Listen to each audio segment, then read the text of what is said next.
Bueno, buenas tardes queridos hermanos. Bueno, nos encontramos nuevamente aquí, una vez más para transmitir la enseñanza, la palabra de Dios de este jueves que vamos a hablar. Y vamos a tocar un tema, ¿no? Un tema muy poco abordado, pero a la vez bastante complicado, porque ha traído polémicas el tema que vamos a tocar hoy. Ha traído preguntas, cuestiones, opiniones, y lo han tomado de una manera literaria, de una manera media no asitera bíblica, ¿no? Y han dicho muchas cosas en cuanto al tema que vamos a tocar hoy. Por eso vamos a tocar un tema muy delicado que habla del yugo desigual. Y es algo muy importante para la iglesia de Jesucristo en estos tiempos, pero también lo fue para el tiempo de los israelitas, ¿sí? Del tiempo del Antiguo Testamento, pero también vamos a hablar no solo en el Antiguo Testamento, sino también vamos a hablar en la gracia, en el tiempo que vivimos hoy, actual. ¿Podemos o no podemos? Según lo que dice la palabra, nos vamos a ir metiendo en el tema y bueno, vamos a abordar este tema. Y para abordar este tema necesitamos usar algunas citas bíblicas. Vamos a usar unas 3-4 citas bíblicas como para que esto no sea una doctrina, sino que sea algo de parte de Dios y nos hable, y está citado también como un mandamiento. Hoy lo vamos a ver y vamos a meternos en la historia, por ejemplo, en la primera historia, ¿no? De cómo Dios habla a su pueblo, al pueblo de Israel. Dios les habla en Deuteronomio capítulo 7, ahí es donde el Señor habla con el pueblo de Israel y les amonesta y los exhorta y los anima, ¿sí?, a que no abordaran esta clase de relaciones, esta clase de alianza. Y por eso vamos a meternos muy en la palabra. Y en Deuteronomio capítulo 7, verso 1 en adelante dice: cuando el Señor tu Dios te haya introducido en la tierra de la que vas a tomar posesión de ella. Mire qué importante, Dios les daba una tierra para que ellos entraran y la poseyeran, como dice acá la palabra de Dios. Vas a tomar para posesión de ella y hayas, mire lo que dice aquí, desalojado delante de ti muchas naciones, es decir, a los hititas, a los jebeos, amorreos, cananeos, febeseos, ¿sí?, jubitas, que son 7 naciones más numerosas y más poderosas que tú. El Señor tu Dios te las haya entregado y las hayas derrotado. Deberás destruir totalmente. No harás con ellas ninguna alianza, ni tendrás de ellas misericordia. Tampoco deberás emparentarte con ellas. No darás tus hijas a sus hijos, ni tomarás a sus hijas para tus hijos, porque harán que tus hijos dejen de seguirme para seguir y servir a dioses ajenos. Entonces el furor del Señor se encenderá sobre ustedes y los destruirá en un instante. Y mire lo que dice el verso 6. Tú eres un pueblo santo para el Señor tu Dios. El Señor tu Dios te ha escogido para que le seas un pueblo especial, por encima de todos los pueblos que están sobre la tierra. Mire, vemos el consejo del Señor. El consejo del Señor a su pueblo, al pueblo de Israel. Pero que también esta palabra es para nosotros, no solamente es para el pueblo de Israel, ¿sí? Pero en ese momento estaba direccionándose Dios a través de la vida de Moisés y diciéndole: a la tierra que van a entrar, a la tierra que van a tomar, a la tierra que van a poseer, la que el Señor les dará, allí se enfrentarán a otras naciones más grandes que ustedes, que serán 7. El día que las venzan, no harán alianza con ellas, sino que las destruirán por completo. Ni tampoco, dice, darán, en el verso 3, darás a tu hijo a una de sus hijas. No te emparentarás. En otra versión dice, no te relacionarás. En otra versión dice, no contraerás con ellos matrimonio. O sea, está hablando de una separación. Está hablando de que algo que Dios directamente ya era citado como un mandato, porque dice: el Señor tu Dios Mira lo que dice en el verso 3. Tampoco darás o te emparentarás con ellas. No darás a tus hijas a sus hijos. Qué importante. Esto vemos acá que es muy importante. Y está hablando el Señor en su palabra. Y el Señor ya de un principio hablaba con su pueblo para que su pueblo no se enlazara, no hiciera alianzas almáticas y que lo llevara a tener o a formar un matrimonio, una familia. ¿Por qué? Porque dice en el verso 4, porque harán que tus hijos se desvíen de mí para adorar a otros dioses ajenos y apartarán su corazón de mí. Y eso es importante, lo vemos que así ocurrió, porque así ocurría en el pueblo de Israel. Y esto también le pasó a alguien que nosotros por ahí decimos, pero puede ser, sí, le pasó a Salomón. Salomón tuvo que atravesar por un montón de pruebas, por un montón de luchas, a pesar de que Dios se le apareció a Salomón en 2 oportunidades, en el verso 10, como lo vamos a leer ahora. Qué importante, ¿no? Pero antes de leer el capítulo 11 de Salomón, en donde habla de la apostasía de Salomón, cómo Salomón apostata, deja a Dios, pero vamos a ver por qué lo deja. Él no va directamente, Salomón, a enamorarse de mujeres paganas. Primero dice la palabra, en Primera de Reyes capítulo 3, dice, mira lo que dice en el verso 1, el rey Salomón se casó con la hija de Faraón, rey de Egipto, y quedó emparentando con ella. Luego lo llevó a su casa, a la ciudad de David, mientras terminaba de construir su palacio, el templo del Señor y las murallas de Jerusalén. Mira lo que dice, y el rey Salomón se casó con la hija de Faraón de ¿quién? De Egipto, y quedó emparentado con ella. O sea, se casaron, quedaron como parientes, pero vemos más adelante en el libro del mismo Reyes, capítulo 11, vemos la historia de Salomón, que es donde nos vamos a meter ahora.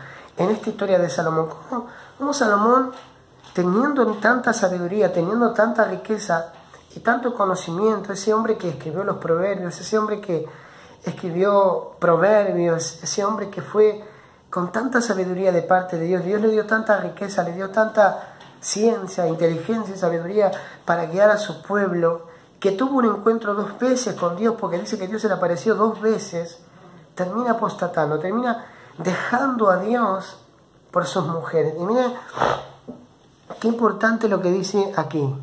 Pero el rey Salomón, en capítulo 11, Primera de Reyes, pero el rey Salomón, además de amar a la hija de Faraón, se enamoró de muchas mujeres extranjeras.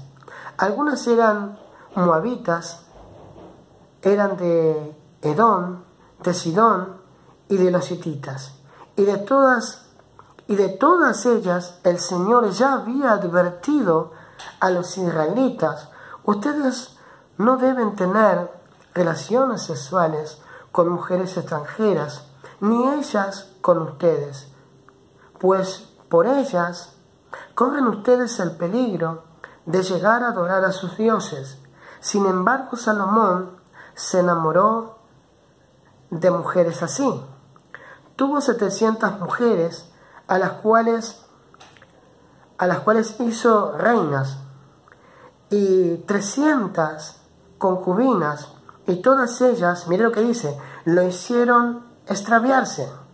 Cuando Salomón envejeció, sus mujeres lo hicieron adorar a dioses ajenos, y a diferencia de David, su padre, su corazón dejó de ser perfecto ante el Señor su Dios.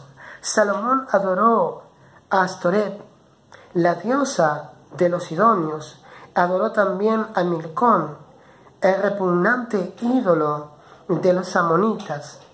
Se apartó del Señor y cometió muchas maldades, porque a diferencia de David, su padre, dejó de ser fiel, dejó de seguir fielmente al Señor, hasta construyó en el monte que está frente a Jerusalén un altar a Quemón, el repugnante ídolo de Moab, y a Moloc, el ídolo repugnante de los amonitas. Esos altares los construyó para sus mujeres, para que sus mujeres pudieran quemar incienso y ofrecer sacrificios a sus dioses. El Señor se enojó mucho contra Salomón, porque su corazón se apartó de él, a pesar de que el Señor se le apareció 2 veces y le había insistido que no adorare ni sirviere a dioses ajenos. Salomón no le hizo caso al Señor. Mire qué importante es, hermano, qué importante es cuando se nos dice, o Dios nos exhorta en la palabra, ¿no? Y por ahí también vemos a Salomón de esta manera, ¿no? Como Salomón, con toda su sabiduría, no hizo caso a Dios. Vemos a Salomón, con toda su sabiduría, con todo su conocimiento, apartarse de los mandamientos de Dios. Vemos a Salomón dándole la espalda a Dios. Vemos que Salomón termina mal sus días, porque dice que en esos tiempos, cuando Salomón envejeció, sus mujeres lo hicieron adorar a dioses ajenos. Y qué importante es ver, ¿no? Qué importante es ver que las mujeres con las cuales él hizo alianza fueron las que terminaron apartando el corazón de Salomón. Terminaron haciendo que Salomón se fuera de la presencia de Dios, se fuera de sus mandamientos y de su palabra, y no hizo caso a los mandamientos. Se enojó Dios de tal manera, a pesar de que Salomón había tenido un encuentro con Dios, un encuentro de 2 veces, donde Dios se le había encontrado a Salomón y le había hablado directamente al corazón. Y vemos que en el primer encuentro Salomón le pide sabiduría y Dios le contesta: por cuanto no pediste sabiduría, ni riqueza, ni venganza de tus enemigos, sabiduría te es dada.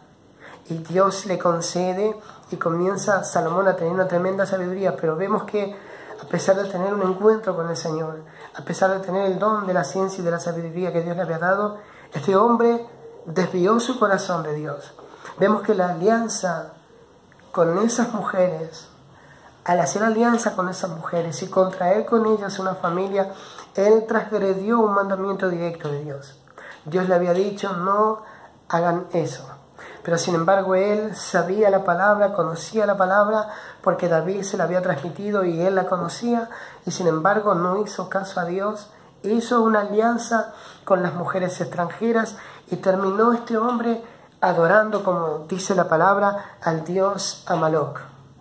Ese era un dios repugnante al cual Dios abominaba. Era un dios repugnante porque ahí es donde sacrificaban a los niños. Era un dios pagano que habían inventado, ¿sí? Y que tenía sus brazos extendidos hacia adelante, y que abajo ardían leñas con fuego, y que el sacrificio para ese supuesto Dios, entre comillas, con minúscula, era a través de niños, de bebés, que entregaban vivos en los brazos de este Dios repugnante a Moloc, y así se consumían en vida los niños. Y este Salomón, lleno de la presencia de Dios, este hombre lleno del amor de Dios, lleno de la gracia, de la unción, porque tenía unción de Dios también, terminó haciendo un ídolo para una de esas mujeres, este dios Moloc. Y después también terminó adorando al dios Astaret. Este dios o diosa es la diosa supuestamente de la fertilidad, ¿sí? De la homosexualidad, ¿sí? De lo que es el área sexual. Y este Salomón termina también edificando un altar para ese Dios, para que sus mujeres pudieran hacer sus ritos frente al templo de Jehová, en la montaña de Jerusalén, allí donde quizás se sentaban a adorar y donde la gente buscaba de Dios. Allí en ese lugar él prefirió hacer un altar para sus mujeres y para que sus mujeres pudieran adorar a su Dios pagano, y él compartía esos sacrificios también. Vemos a Salomón lleno de sabiduría, vemos a Salomón con un conocimiento tremendo, apartarse de Dios y terminar sus días mal, porque termina sus días mal. Y es muy importante lo que estamos hablando hoy, el yugo desigual. Y yo le puse como título las consecuencias de tener un yugo desigual.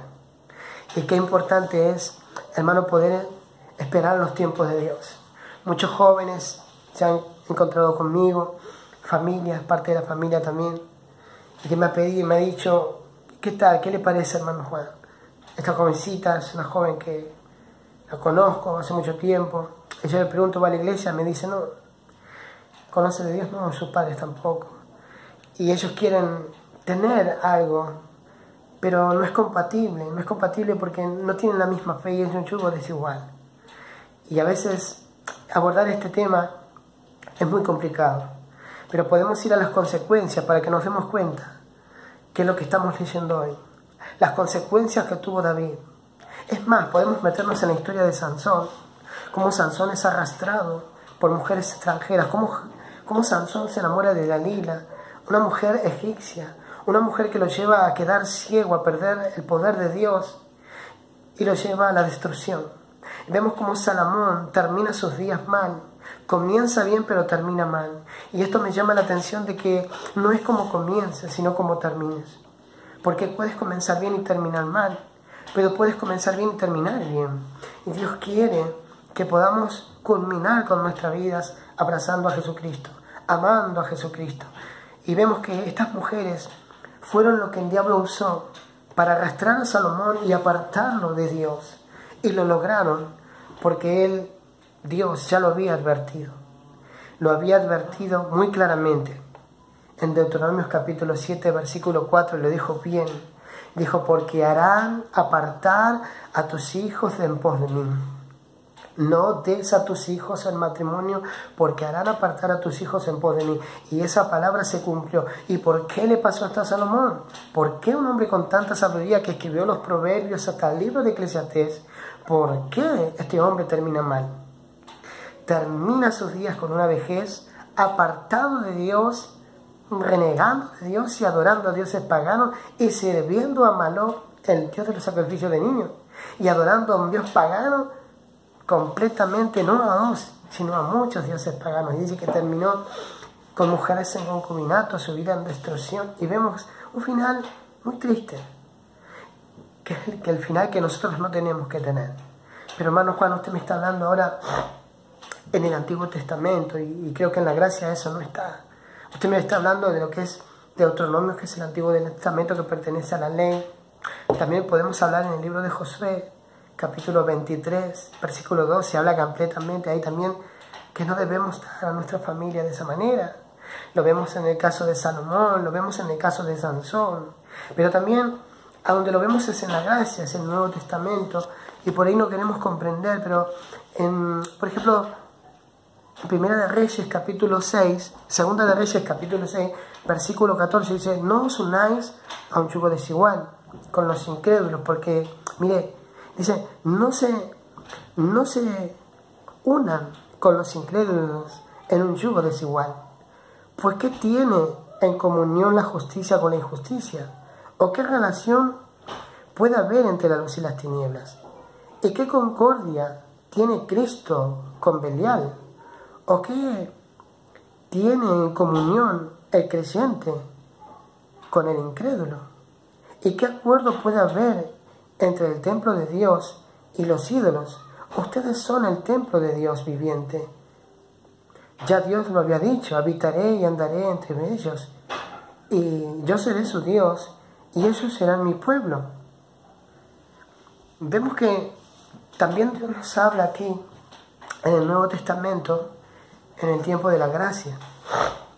Y muchos me pueden decir a mí, pero hermano Juan, pasa esto, yo ya estoy casado, ¿cómo hago si mi esposa no es creyente? Yo voy a la iglesia y ella no quiere. Ahí es otro tema.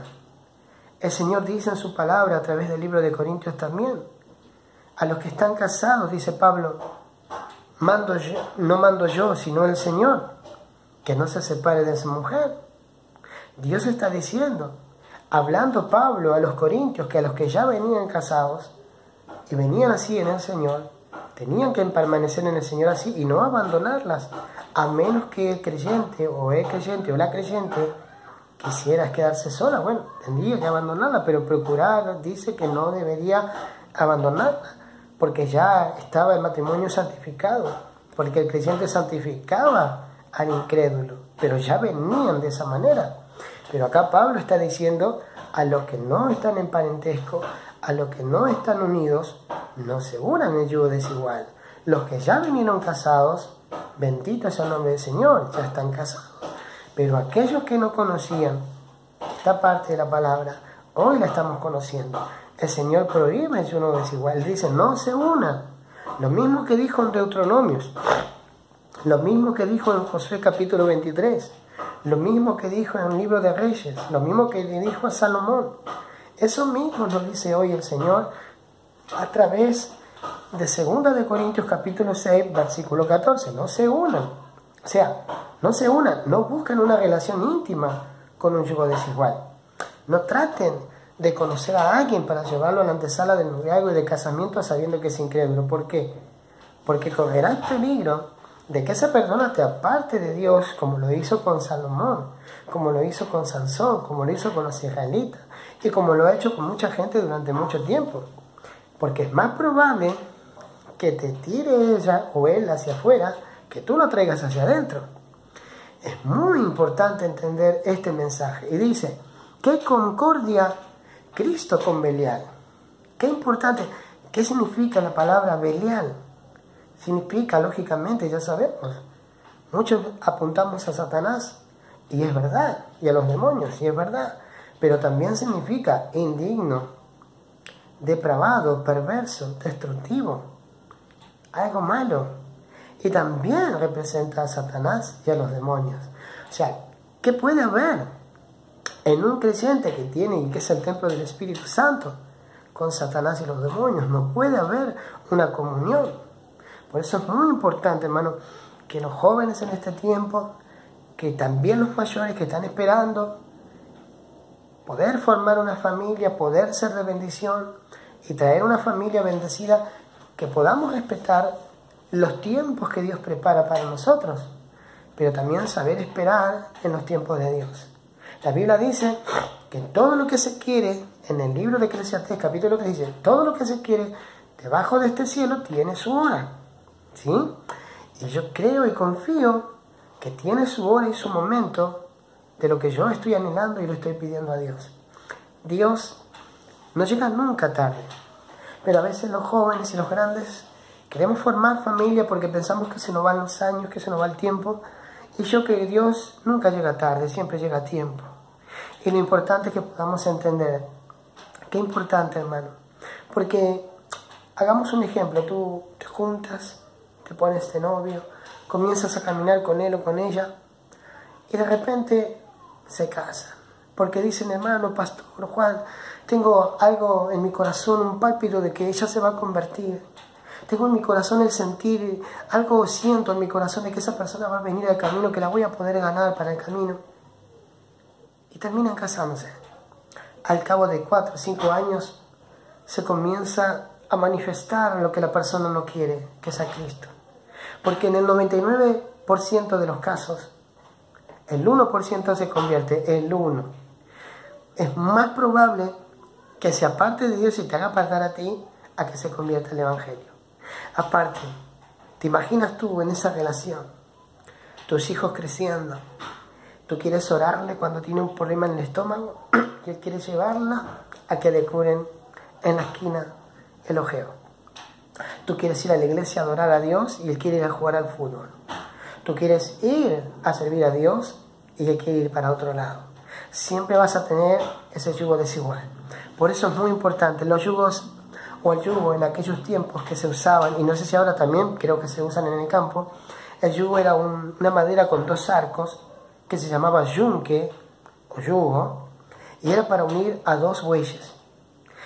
Si uno de los bueyes era grande y el otro era pequeño, o eran de la misma estatura, pero uno era gordo, pesado, fuerte y el otro era liviano, el trabajo no era completo, porque uno hacía más fuerza y el otro se quedaba. Entonces, el trabajo se hacía muy complicado para el buey que tenía fuerza, porque no solo tenía que hacer el surco, no solo tenía que avanzar, sino que tenía que hacer más fuerza. Se cansaba, se frenaba el trabajo, no se concretaba, y no solo eso, el surco que quedaba atrás no era completo. Entonces la siembra, lo que trabajaban, no daba un buen fruto. Y así pasa cuando nosotros tenemos un yugo desigual. O cuando queremos unirnos a un yugo desigual, cuando el Señor lo prohíbe completamente en su palabra. Es más, Salomón desobedeció a Dios. Hizo lo malo. Salomón pecó al hacer eso. Cuando nosotros nos unimos a un yugo desigual, sin respetar la opinión de los grandes, sin respetar la opinión de un pastor, de un padre o de un familiar que nos está diciendo que no lo hagamos, lo que estamos haciendo es desobedeciendo a Dios primeramente y luego al familiar o a aquel que nos está direccionando. Y estamos pisoteando la palabra de Dios. Estamos agarrando la Biblia, la palabra y a Dios, poniéndola en el piso y pisoteándola con nuestros pies, hollándola con nuestros pies y diciendo, no me importa lo que digan, es lo que yo siento y voy a hacer lo que siente en mi corazón. En el libro de Proverbios dice que nosotros no debemos hacer lo que sentimos en el corazón. Dice la palabra en el libro de Proverbios, fíate de todo corazón de Jehová y no te apoyes en tu propia opinión. Dice la palabra en el libro de Jeremías, engañoso es el corazón y perverso más que todas las cosas. No puedes fiarte de lo que opina tu corazón, de lo que sientes en el alma. Tienes que guiarte y fiarte de lo que dice la palabra de Dios. Si el Señor dice en su palabra, no hagas esto, yo lo debo hacer, no, debo dejar de hacerlo. Por eso nunca intentes enredarte con un yugo desigual. Nunca intentes hacerlo, porque tienes que esperar los tiempos de Dios.